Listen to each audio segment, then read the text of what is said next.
My name is Taylor Waddell, and today's reading is from Numbers chapter 24. Balaam saw that it pleased the Lord to bless the Israelites, so he didn't go as the other times to seek omens. Instead, he turned toward the desert.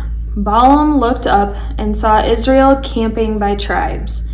Then God's Spirit came on him. He raised his voice and made his address. The oracle of Balaam, Beor's son, the oracle of a man whose eye is open, the oracle of one who hears God's speech, who perceives the Almighty's visions, who falls down with eyes uncovered. How beautiful are your tents, Jacob, your camps, Israel. Like palm groves that stretch out, like gardens next to a river, like eaglewood trees that the Lord has planted, like cedar trees next to water. Water will drip from his branches, his seed will have plenty of water, his king will be higher than Agag, and his kingdom will be lifted up. God who brought him from Egypt is like a magnificent wild bull for him. He will devour enemy nations and break their bones. He will strike with his arrows. He crouched and lay down like a lion, like a lioness who can make her rise. The one blessing you will be blessed, and the one cursing you will be cursed. Balak was angry with Balaam. He pounded his fists. Balak said to Balaam, I summoned you to curse my enemies, but now you've given a blessing these 3 times. Now get out of here and go home. I told you I'd greatly honor you, but the Lord has denied you any honor. Balaam said to Balak, Didn't I tell your messengers whom you sent me?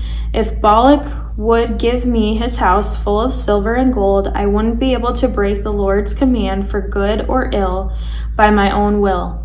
I'll say whatever the Lord says. So now I'm going to my people. Let me advise you what this people will do to your people in the days to come.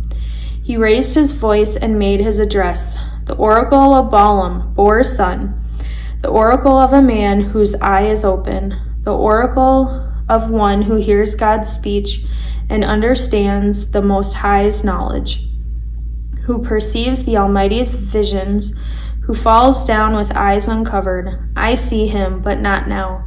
I look at him, but not nearby. A star comes from Jacob, a scepter arises from Israel, smashing Moab's forehead, the head of all the Sethites. Edom will become a possession, Seir a possession of its enemies, but Israel acts powerfully. Someone from Jacob will rule and destroy the survivors from Ur.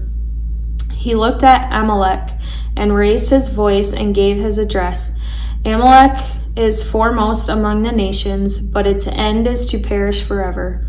He looked at the Kenites and raised his voice and gave his address. Your dwelling is secure, your nest is set in the rock, yet Cain will burn when Asher takes you away captive. He raised his voice and made his address. How terrible! Who will live when God does this? Ships from Kittim will attack Asher. They will attack Eber, and even he will perish forever. Then Balaam arose, set out, and returned home. Balak also went on his way.